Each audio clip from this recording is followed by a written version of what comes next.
Bismillahirrahmanirrahim. Alhamdulillahirabbil alamin. Allahumma shalli wa sallim ala sayyidina Muhammadin miftahi babi rahmatillah adada ma fi ilmillah salatan wa salaman daimaini bidawami mulkillah wa ala alihi wa sahbihi. Assalamualaikum warahmatullahi wabarakatuh.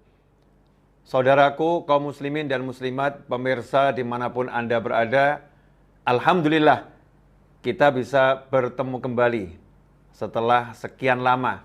Mudah-mudahan pertemuan kita ini barokah, manfaat untuk kehidupan dunia kita dan terutama kehidupan akhirat. Ikhwani rahimakumullah, sebelum kita bicara lebih jauh, belajar lebih jauh, maka yuk kita lihat apa yang sudah kita pelajari selama ini. Sudah kita amalkan belum? Ya, ilmu itu kita pelajari untuk diamalkan dan disebarluaskan. Mari kita amalkan semaksimal yang kita bisa. Insya Allah akan mendatangkan ilmu-ilmu yang lain dan memberi kita kekuatan. Allah akan beri kita kekuatan untuk mengamalkan amal-amal yang lain. Sebagaimana dikatakan, siapa mengamalkan atau berniat untuk mengamalkan satu kebaikan, akan dibukakan 70 pintu kebaikan untuknya. Ikhwani rahimakumullah, kita mengerti bahwasannya hidup di dunia ini usia kita terbatas. Dan kita pasti akan kembali pada Allah Subhanahu wa Ta'ala.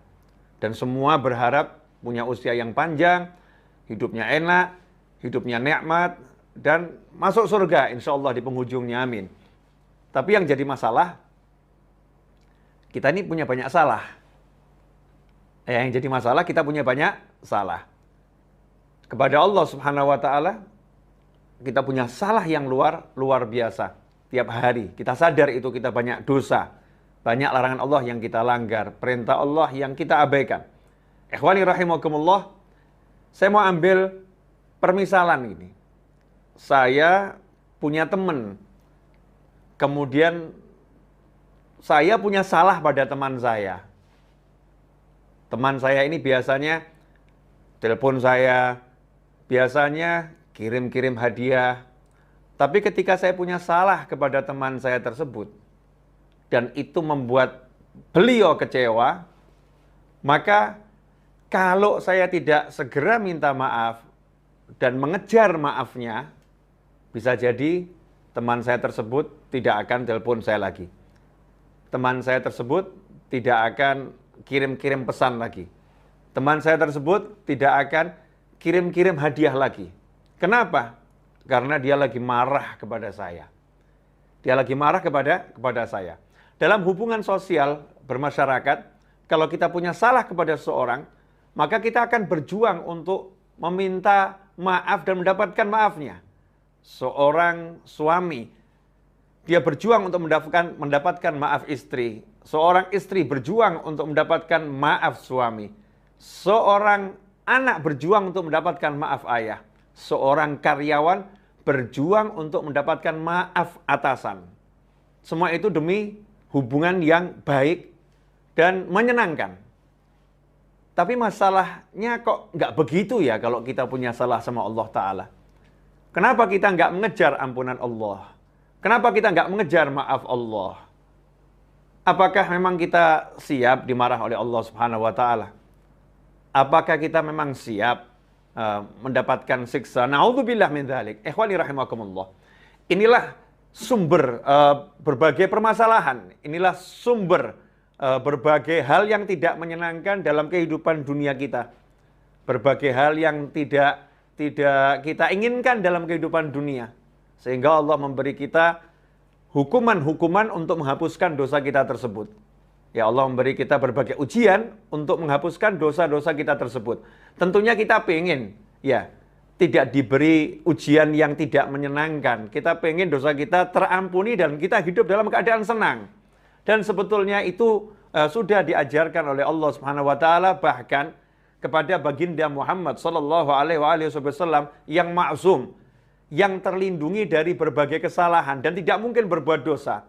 Allah sendiri dalam surat Muhammad ayat 19, Allah memerintahkan Nabi Muhammad SAW untuk beristighfar, minta ampun kepada Allah Subhanahu wa taala sebagaimana Allah wahyukan, fa'lam annahu la ilaha illallah wastaghfir li dzambika walil mu'minina wal mu'minat.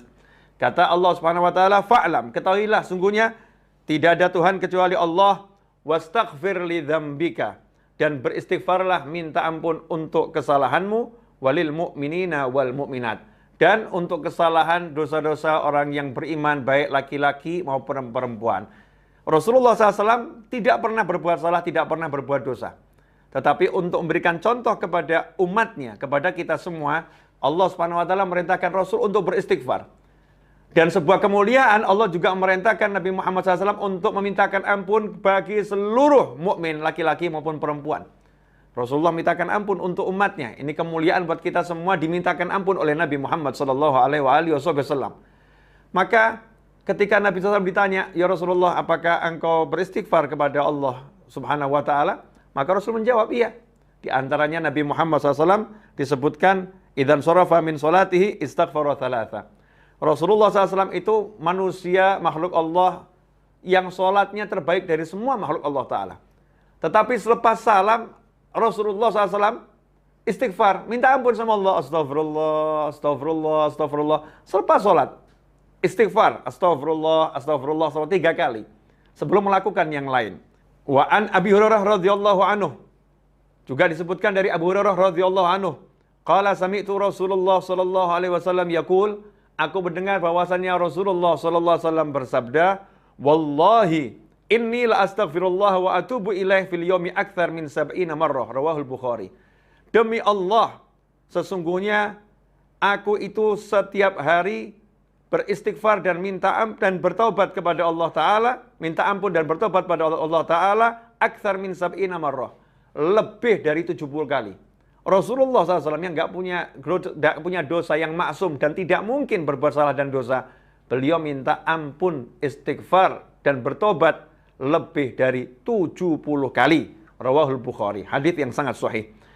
Dalam hadis yang lain, Sayyidina Abdullah bin Umar radhiyallahu anhuma berkata, kunna na'udu li Rasulillah sallallahu alaihi wasallam fil majlis mi'ah marrah.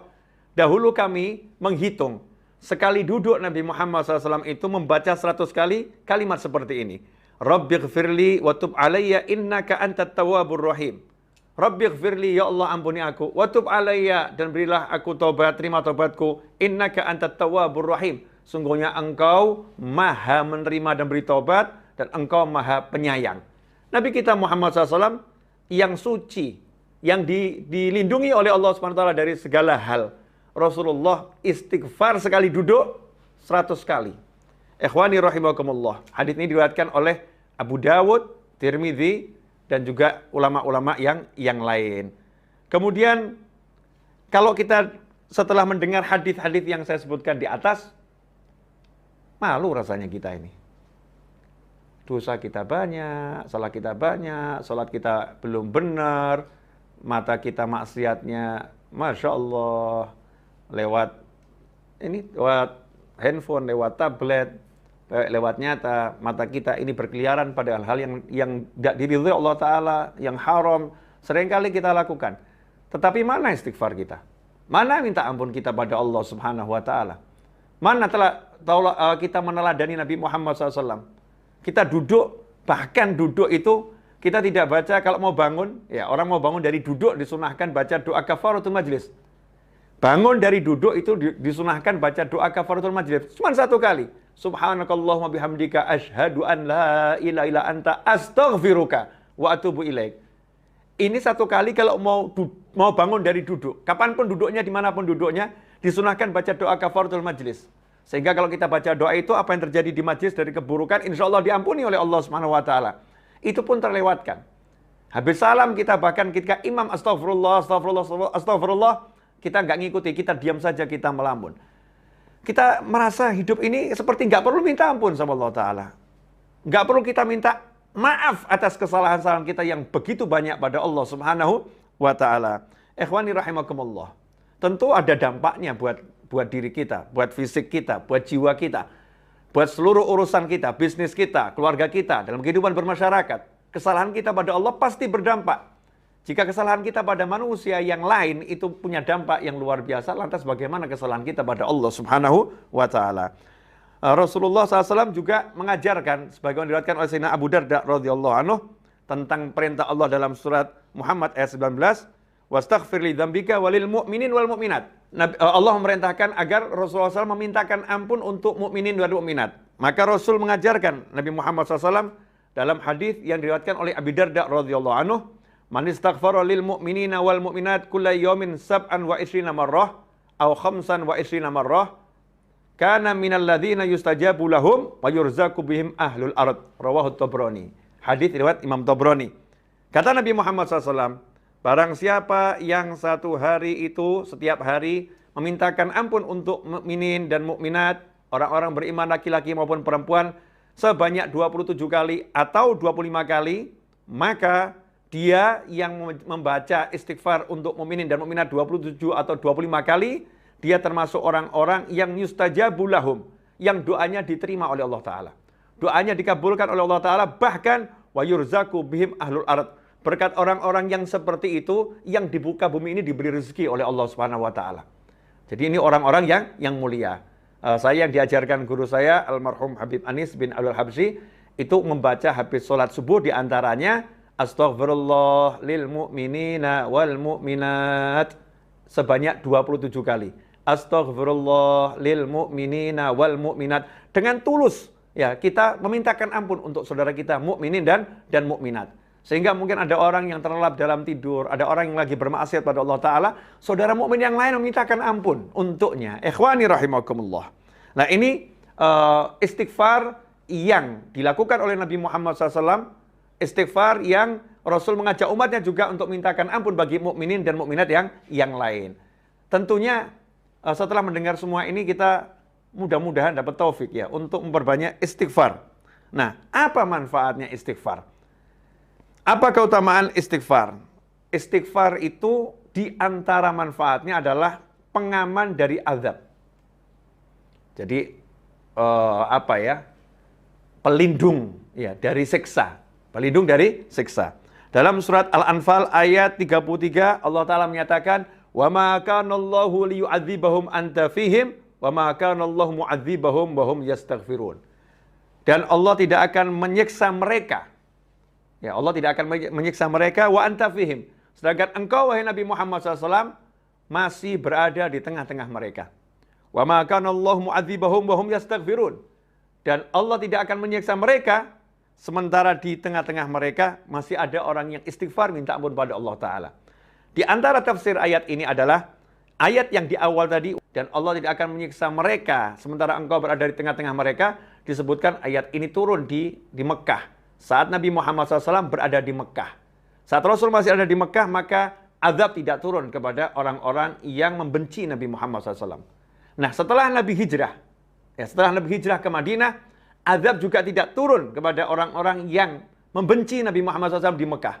Nggak turun azab kepada mereka semua. Kenapa? Karena masih ada sahabat yang belum hijrah.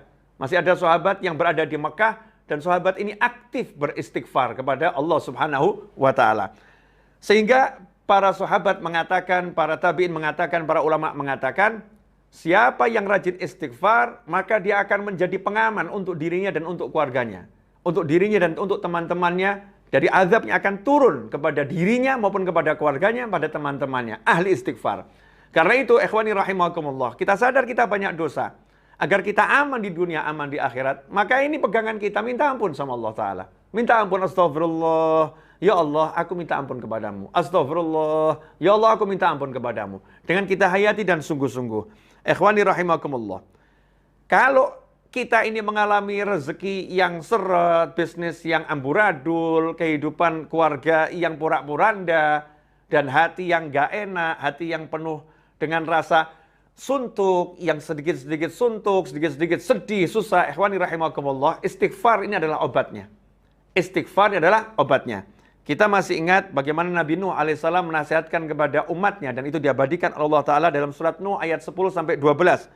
Faqultu astaghfiru rabbakum innahu kana ghaffara yursilis samaa'a 'alaikum midrara wa yumditkum bi amwalin wa banin wa yaj'al lakum jannatin wa yaj'al lakum anhara.